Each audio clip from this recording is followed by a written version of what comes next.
Pope அவர்கள் சொன்னார்கள், இந்த உலகத்திலே இருக்கக்கூடிய எல்லா மொழிகளும் இருக்கிறது, அதிலே பல செம்மொழிகள் இருக்கிறது, ஆனால் இந்த உலகத்தை ஒரு நாள் தமிழ் ஆளும் என்று சொன்னார்கள் ஜி.யு. போப்.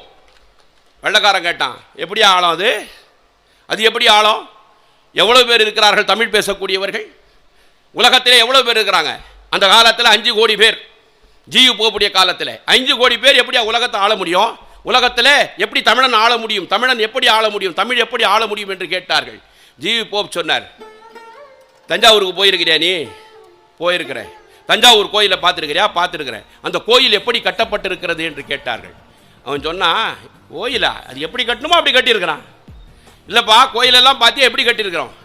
கோயிலை பார்த்தேன், எப்படி கட்டப்பட்டது என்று நான் பார்க்கவில்லை என்று சொன்னான். ஜி.யு. போப் அவர்கள் சொன்னார்கள், எல்லா கட்டிடம் கட்ட வேண்டும் என்று சொன்னால் அஸ்திவாரம் தேவை, கடக்கால் தேவை, இன்றைய உலகத்திலே பில்லர் தேவை.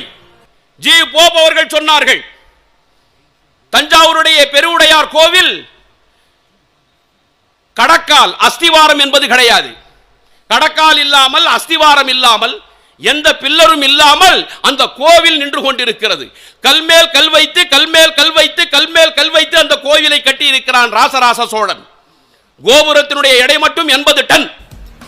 இப்படி கல்மேல் கல் வைத்து கட்டப்பட்டிருக்கிறது. ஜி.யு. போப் அவர்கள் சொன்னார்கள், எந்த விதமான அஸ்திவாரமும் இல்லாமல், எந்த விதமான அடிப்படை இல்லாமல், எந்த விதமான கடக்கால் இல்லாமல் ஒரு கட்டிடம் நின்று கொண்டிருக்கிறது என்று சொன்னால் அது எப்படி நின்றது? இன்றும் கூட ஆச்சரியம். ஜி.யு. போப் அவர்கள் சொன்னார்கள், அந்த ராசராச சோழன் அந்த கோவிலை கட்டினான். அந்த கோவிலை அவன் எப்படி கட்டினான் என்று சொன்னால், அங்கே உள்ளே பிரதிஷ்டை செய்திருக்கக்கூடிய பெருவுடையார் கோயில், சிவபெருமான் காட்சி அளிக்கிறார். 12 அடி உயரம் அவருடைய வடிவம், 12 அடி உயரம். தமிழனுடைய உயிரெழுத்து 12. பீடம் 6 அடி, பீடத்தில் இருந்து 12 அடி, மொத்தம் 18 அடி. பீடமும் அவருடைய வடிவம் 12, 16 சேர்த்து 18. தமிழனுடைய மையெழுத்து 18 என்று சொன்னார்கள். சிவபெருமானுக்கும் நந்தி பகவானுக்கும் நடுவிலே இருக்கக்கூடிய இடைவெளி 216 அடி. அந்த 216 அடி எதை குறிக்கிறது என்று சொன்னால், தமிழனுடைய உயிர்மை எழுத்து 216.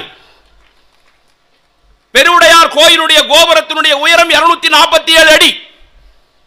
தமிழனுடைய மொத்த எழுத்து ஆயுத எழுத்தோடு சேர்த்து 247. தமிழால் கோவிலை கட்டினான், தமிழாய் கோவிலை கட்டினான்.